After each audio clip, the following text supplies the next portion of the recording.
Welcome back to A Seat at the Table. I am Demi, I'm Randy. and we are here for part 2 of our story that we're sharing about Demir Cosmetics and the journey and how basically we had to shut everything down due to a trademark issue. And so the biggest question I'm getting from everybody is, what's next? What's next? Next? But you know what? For her to say, I don't know, it's okay. Yeah.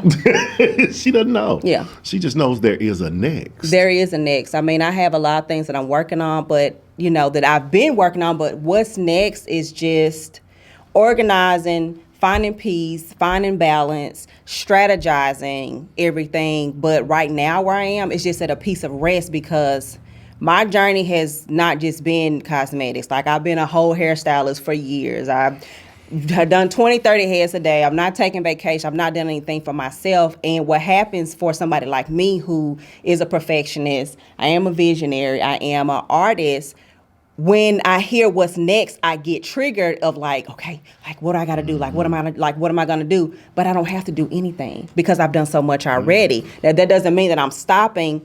That just means that I need to take time and I need to relax. I need to reset. And I need to release. And it's okay. I want to be able to get that point across because we're in such a time where it's like, you got to get it, no sleep. We got to be grinding. Like, we got to make 6 figures. We making 7 figures. Hey, you can't even enjoy the money because you're tired. You ain't took no rest for yourself. You ain't took no rest for yourself, your family. If you have a husband, if you have kids, your parents, just quiet time. So I don't want to say that you don't need to grind, but there is a time where you have to just stop.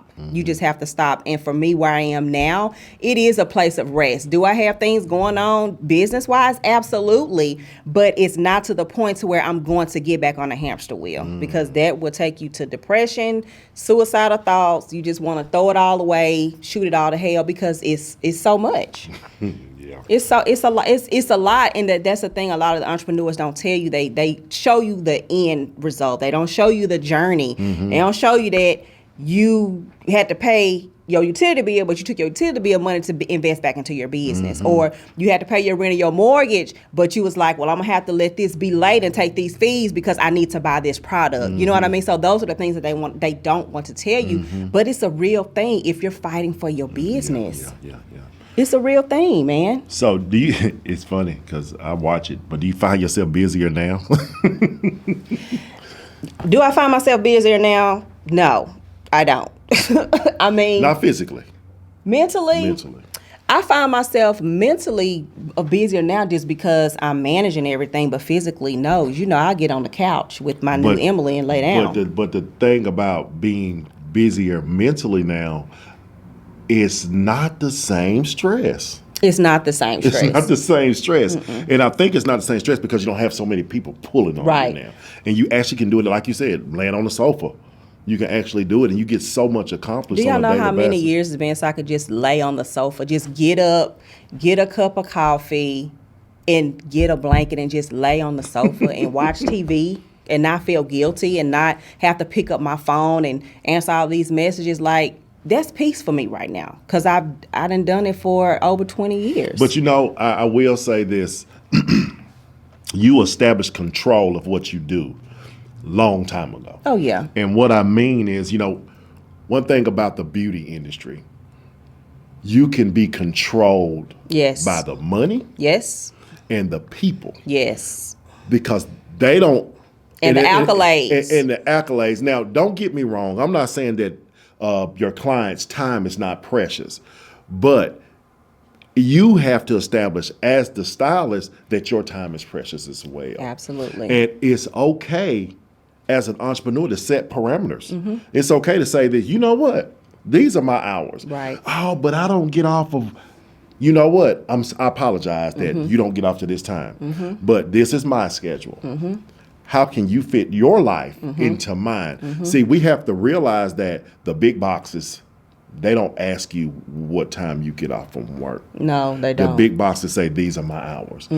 And that's one thing that, as a coach, I like to tell entrepreneurs, don't start off behind. Start off in the front, establishing yourself in the industry that you choose as a business person. Absolutely. Entrepreneur is just how you get started. It's a business at that point. Yes, it is. An entrepreneur just tells the world that you're not answering to someone. Run it as a business. Set your parameters and stick to it, whether you win or lose. In the long run, You'll win. you'll win, and you'll be able to lay on the couch with your new Emily and work from your phone if you want to. You know what I mean? And you know, as a mother and as a wife and as a friend to some, acquaintance to many, how does this transition fit into that picture? Because I don't question you because I was there. Your kids don't question you, but those around you, first thing they assume is failure.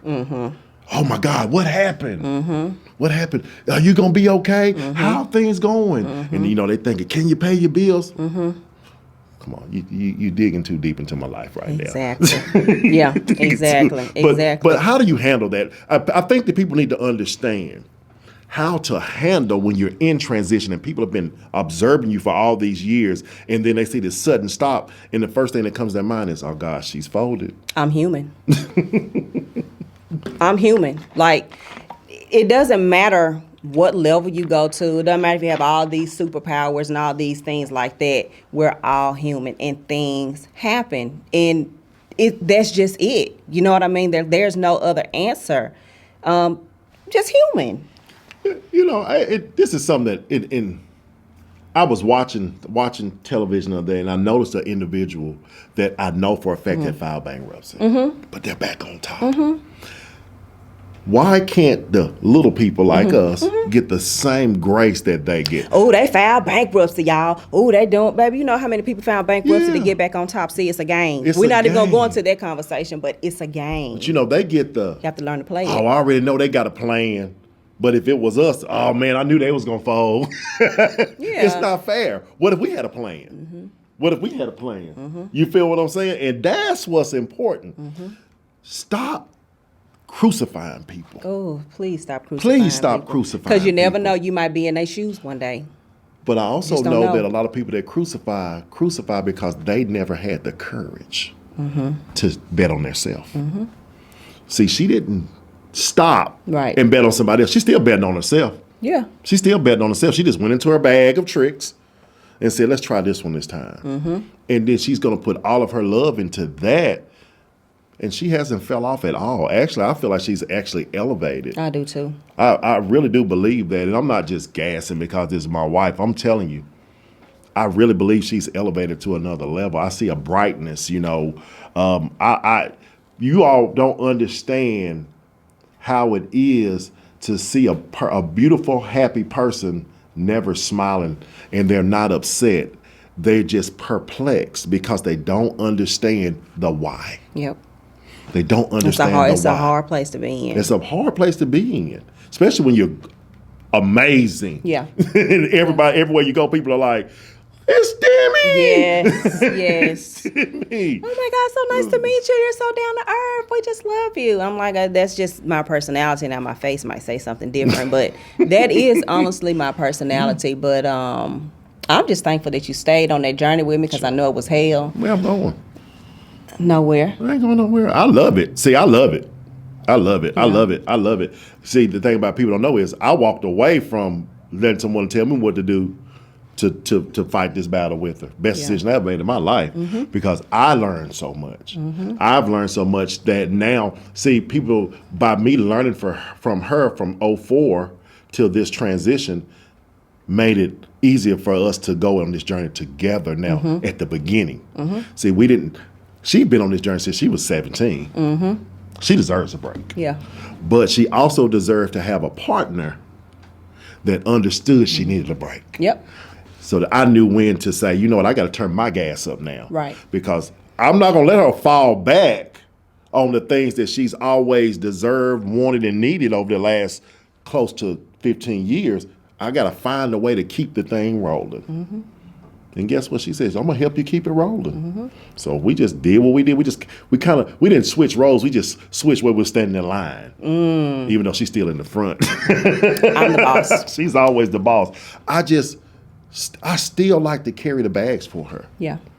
I still like to carry the bags for her because You know, that brain is amazing. You all are now going to see what I live with. The magnificent mind. Well, folks, that was episode 2, season finale, season 2 of A Seat with Randy and Demi. Thank you guys for tuning in. Make sure you follow us on social media, A Seat with Randy and Demi. You can also subscribe to our YouTube channel, The Real House. Randy, where can they find you? Everywhere you can find me. Truth Coach Randy. And you can find me on Instagram and Facebook, The Demi Howe. So what's next? You guys have to wait and see. See you on season 3. Peace.